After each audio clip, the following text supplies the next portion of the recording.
ሙሉ በሙሉ የምነግራችሁ ነገር በዚህ ቪዲዮ መጨረሻ ላይ ስቴፕ ባይ ስቴፕ ማለትም ስቴፕ ባይ ስቴፕ ካያችሁት የምነግራችሁ ነገሮች ከተጠቀማችሁበት ሙሉ ኢንካም በካንቫ ማምጣት እንደምትችሉ አልጠራጠርም። ይህንንም ሙሉ ጋራንቲ የምገባላችሁ ነገር ነው ማለት ነው።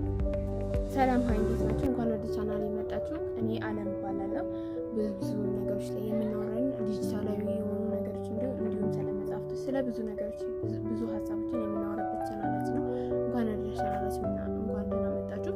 ዛሬ በዚህ ቪዲዮ የምናየው ካንቫን ተጠቅመን እንዴት ኢንካም ማግኘት እንደምንችል ነው የምናወራው እና ቤስት ካንቫ መኒ ኢንካም ከሚያደርጉ አይዲያዎች ውስጥ ለእናንተ አካፍላችኋለሁ ማለት ነው። አንደኛ ብዬ ደረጃ ሰጥቻችኋለሁ። 1 2 3 ብዬ ደረጃ ሰጥቻችኋለሁ። እስከ መጨረሻ ድረስ መከታተል አይርሱ። ሌትስ ጎ ወደ እሺ። በአንደኝነት የምንመለከተው ሶሻል ሚዲያ ፖስት ዲዛይኖችን ነው ቤስት ክሬት የምናደርገው ማለት ነው። ይሄ ማለት ይሄ ለጀማሪዎች ምርጥ ነው፣ አሪፍ ነው። ጀማሪ ለሆናችሁ ወይም ካንቫ ላይ ገና ለምትጀምሩ ማለት ነው ኢንካም ለማግኘት ምርጥ ነው። እንዴት ነው ሶሻል ሚዲያ ላይ የሚዲያ ፖስት ዲዛይኖችን የምንሰራው ካለ ካንቫን ተጠቅመን ነው ዲዛይን የምናደርገው ማለት ነው። ለምሳሌ ለምኖች ከተባለ ለኢንስታግራም፣ ለቲክቶክ፣ ለፌስቡክ እንዲሁም ደግሞ ለዩቲዩብ ተምኔል ለሚጠቀሙ ሰዎች ለነሱ ክሬት ማድረግ እንችላለን ማለት ነው። ይሄ በጣም ብዙ ሰዎች ይፈልጉታል። የሚዲያ ፖስት ዲዛይኖችን ይፈልጋሉ እና ለነሱ ክሬት ማድረግ የምትችሉ ከሆነ ገንዘብ የምታገኙበት አንደኛው መንገድ ሶሻል ሚዲያ ፖስት ዲዛይን ማለት ነው። በዛ ላይ ቀለል ያለ ነው፣ ብዙ ሰዎች የሚፈልጉት ነው። በዲማንዱን አሁን ላይ ስንመለከተው ሀይ የሆነ ዲማንድ አለው። በዛ ላይ ደግሞ ኢዚ ነው ቱ ለርን ለማድረግ ወይም ለመማር ደግሞ ቀለል ያለ ስለሆነ አያስቸግራችሁም ማለት ነው እና እኔ እንዴት ነው ሰርቪሱንስ የምትሉት? እንዴት ሰርቪሱን መስጠት እንችላለን? ኢንስታግራም ምናምን ከሰራ ነው በኋላ እሺ ለማን ነው ሰርቪሱን የሚያደርገው ከተባለ ለምሳሌ አፕወርክ አለ። አፕወርክ፣ ፌስቡክ አድ፣ በተጨማሪም ደግሞ ፋይበር የሚባል አለ። እነሱ ዌብሳይቶች ላይ ወይ እነሱ ላይ ማስተዋወቅ ትችላላችሁ፣ እነሱ ላይ መሸጥ ትችላላችሁ ማለት ነው። ያኔ ኢንካም ማግኘት ትችላላችሁ እና ሶሻል ሚዲያ ፖስት ዲዛይንን በአንደኝነት አስቀምጬ ለእናንተ ሪኮመንድ አደርጋችኋለሁ። እሺ በሁለተኝነት የምንመለከተው ደግሞ ሎጎ እንደ ሲምፕል የሆነ ብራንዳቸውን የጠበቁ ዲዛይኖች ናቸው። እነዚህ ብራንዳቸውን የጠበቁ ዲዛይኖች ካንቫ ላይ ዲዛይን ማድረግ እንችላለን። መስራት የምንችለው ነገር ነው ካንቫ ላይ ማለት ነው እና እነሱ ምንድን ናቸው ብለን ስናያቸው ሎጎ እንዳልኳቸው አንደኛው ሎጎ ነው። ሁለተኛው ደግሞ ቢዝነስ ካርዶችን ሰዎች ይፈልጋሉ እና ለእነሱ ቢዝነስ ካርድ መስራት መቻል፣ በተጨማሪ ደግሞ ፖስት ካርዶችን እንዲሁም ደግሞ ተጨማሪ ሌሎች ብዙ ነገሮችም አሉበት። ግን እናንተ እነዚህን ተጠቅማችሁ መስራት ትችላላችሁ። ይሄ ማለት እነዚህ ትናንሽ የሆኑ ስሞል ቢዝነሶች ያላቸው ይከፍላሉ። ለእነዚህ ቀለል ላሉ ሲምፕል ለሆኑ ዲዛይኖች ይከፍላሉ፣ ገንዘብ ይከፍላሉ እና እሱን ብትጠቀሙ ጥሩ ነው። አንድ ደግሞ ማስጠነቀቃችሁ ነገር እንትን ማድረግ የለባችሁ፣ ይሄ ፎቶሾፕ መጠቀም የለባችሁ። ዩ ዶንት ኒድ ፎቶሾፕ ከተጠቀማችሁ መጥፎ ነው። ስለዚህ እነዚህ በካንቫን ተጠቅማችሁ ቢዝነስ ካርዶችን፣ ፖስት ካርዶችን እንዲሁም ደግሞ ሎጎችን መስራት ትችላላችሁ። ያ ማለት ትናንሽ የሆኑ ቢዝነሶች ወይም ሲምፕል የሆኑ ቢዝነሶች ፔ ያደርጋሉ ለሲምፕል ዲዛይኖች ማለት ነው። በሶስተኝነት የምንመለከተው ደግሞ ሴል ካንቫ ቴምፕሌተር ነው። ያ ቴምፕሌተሮች ናቸው ማለት ነው። እነዚህ ቴምፕሌተሮች ካንቫ ላይ መሸጥ እንደማለት ነው እና ያ ፓሲቭ የሆነ ኢንካም ነው ያለው። ግን ቢሆንም አንደኛው ኢንካም ከምናገኝበት አንደኛው እሱ ነው ማለት ነው። ክሬት አድርገን እነዚህ ቴምፕሌተሮችን መሸጥ እንችላለን ማለት ነው። ክሬት የምናደርጋቸው ለምሳሌ የሲቪዎችን እንዲሁም ደግሞ ኢንስታግራም ቴምፕሌተሮችን፣ ፕላነሮችን፣ ቢዝነስ ፋየሮችን እነዚህ ክሬት ማድረግ እንችላለን። ከዛ በኋላ መሸጥ እንችላለን። የምንሸጠው ደግሞ በፌስቡክ ላይ በኢንስታግራም ላይ አሉ እና እዛ ላይ መሸጥ እንችላቸዋለን እና ክሬት ዋንስ እና ክሬት አንዴ ክሬት ካደረግን ለብዙ ጊዜ የመሸጥ እድል አለ ማለት ነው። ሁለተኛነት የምንመለከተው ደግሞ ዩቲዩብ ተምኔል ነው።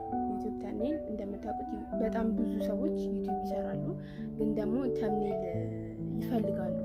ይህንን ተምኔል እንዴት መጠቀም እንዴት መስራት እንዳለባቸው ማያውቁ አሉና ለእነሱ ተምኔሉን መስራት እንችላለን እና በጣም ብዙ ፈላጊ ነው ያለው ዩቲዩብ ተምኔል ማለት ነው። እና በዛ ላይ እንዴት ልበላችሁ የሚከፍሉት ተምኔሉን በሰራችሁለት ልክ እነሱ ይከፍላሉ። ስለዚህ እናንተ ያ ሰው ከሚሰራው ቪዲዮ ጋር ጽድት ያለ ተምኔል ከሰራችሁለት ገንዘብ ካስመጣለት ኢንካም ካገኘበት ለእናንተ ይከፍላችኋል ማለት ነው። ስለዚህ እናንተ እንደ መጀመሪያ ወይም አንድ ተምኔል ወይም 2 ተምኔሎችን በነፃ ሰርታችሁለት ከዛ በኋላ 3ኛ እና 4ኛ ተምኔሉን ግን ትከፍለኛለህ፣ ይህን ያህል ገንዘብ ኢንካም ካመጣ አንተ ደግሞ በዛው ልክ ለእኔ ትከፍለኛለህ ብላችሁ ተምኔሎችን ለዩቲዩበሮች ትሰራላችሁ ማለት ነው። እና ያ ተምኔል ሰውን ክሊክ ማስደረግ የሚችለው የሰውን ሀሳቦች ፍላጎቶች መሳብ የሚችል ቢሆን አሪፍ ነው ማለት ነው። በአምስተኛነት የምንጠቀመው ደግሞ ፕሪንት ኦን ዲማንድ ዲዛይን ነው የሚባለው። እነዚህ ፍላጎት ላይ ያተኮሩ ዲዛይኖች ላይ ፕሪንት የሚደረጉ ነገሮች ነው የምንሰራው። እሱም ካንቫ ላይ እንሰራለን። ለምሳሌ እንዴት ስንል ውሃ መጠጫዎች አሉ። ውሃ መጠጫዎች ላይ የሚለጠፉ ቲሸርቶች ላይ ለምሳሌ ድርጅቶች ይፈልጋሉ። ቲሸርቶች ላይ የተለያዩ ዲዛይኖችን በሰሩላቸው ይገዛሉ። ራሳቸው እዛው ካንቫ ላይ ራሱ መሸጥ ትችላለሽ እና እዛው ላይ የሚለጣጠፉ ነገሮችን ይፈልጋሉ። በተጨማሪም ደግሞ ስቲከሮች የሚለጣጠፉ እነሱን በየቦታ የሚለጣጠፉ ስቲከሮችን መስራት ትችላላችሁ ካንቫን ተጠቅማችሁ ማለት ነው። እና እንዴት ነው አፕሎድ የምናደርገው ብላችሁ ካሰባችሁ ደግሞ ቴሌስፕሪንግ ወይም ደግሞ ሬድ በብል በሚባሉ አፕሎድ ማድረግ ትችላላችሁ ማለት ነው። እኔ ግን የምመክራችሁ ወይም ሪኮመንድ የማደርጋችሁ ዩቲዩብ ተምኔል ላይ እና የሚዲያ ፖስት ዲዛይን ላይ ፎከስ ብታደርጉ በጣም አሪፍ ነው። እሱ ብዙ ዲማንድ ያለው ነው፣ ብዙ ፈላጊም አለው ማለት ነው። እና ደግሞ በዛ ላይ ቀለል ያለ ነው፣ ለመማር በጣም ቀላል ነው፣ ዲዛይን ለማድረግ ቀላል ነው። እና በዛ ላይ ደግሞ ብዙ ሰዎች ለመክፈል ፈቃደኛ ናቸው። እዛ ላይ አንደኛ ዩቲዩበሮች ስለሆኑ ኢንካም እስካመጣላቸው ድረስ ደስ ብሏቸው ነው የሚከፍሉት። ብዙ ቪዲዮቸው እንዲታይ ካደረገላቸው ያ ተምኔል ለመክፈል ፈቃደኛ ናቸው የሚሆኑት ማለት ነው። በዛ ላይ እነዚህ እንዳልኩት የሚዲያ ፖስት ዲዛይኖችም እንደዚያው ልክ ስለሚታይላቸው ምናምን ይፈልጉታል ማለት ነው። እና እስቲ እንዴት ስቴፕ ባይ ስቴፕ ለምሳሌ በ7 ቀን ውስጥ እንዴት እንማር ብላችሁ ካሰባችሁ እሺ የ7 ቀን ፕላን እናዘጋጃለን። ከ7 ቀናቶች ውስጥ አንደኛው የመጀመሪያውን ቀን የምናደርገው ካንቫን የመማር ወይም ደግሞ ካንቫ ላይ ቤስት የመሆን ጥሩ የመሆን እንትን ላይ የምናተኩረው ማለት ነው። አንደኛው እና ሁለተኛውን ቀን ላይ ካንቫን በጣም አሪፍ አድርገን ለመማር እንሞክር። ከዛ 3ኛው ቀን ላይ ደግሞ ክሬት ለማድረግ እንሞክር። 5 የሚሆኑ ዲዛይኖችን እዛው ራሱ ካንቫ ላይ ዲዛይን ለማድረግ እንሞክር።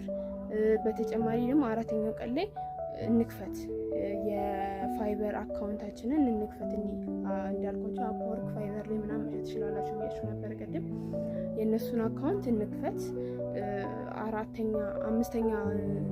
5ኛ ቀናችን ላይ ደግሞ አፕሎድ እናድርግ። እነዚህ ዲዛይን የሰራናቸውን ዲዛይን አፕሎድ አድርገን ለሰዎች እንዲታዩ እናድርጋቸው። ከዛ 5፣ 6 እና 7ኛው ቀን ላይ ደግሞ ሼር እናድርግ።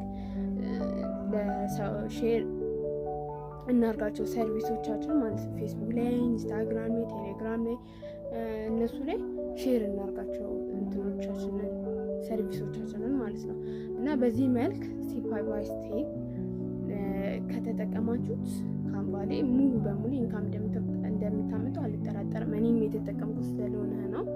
ከፈለጋችሁ ደግሞ ስቴፕ ባይ ስቴፕ እንድሰራላችሁ የምትፈልጉት ከሆነ ካንቫ ላይ እንዴት ኢንካም እንደሚገኝ ስቴፕ ባይ ስቴፕ እሰራላችኋለሁ። ስላዳመጣችሁኝ አመሰግናለሁ። ኔክስት በሌላ ቪዲዮ እንገናኛለን። እስከዛ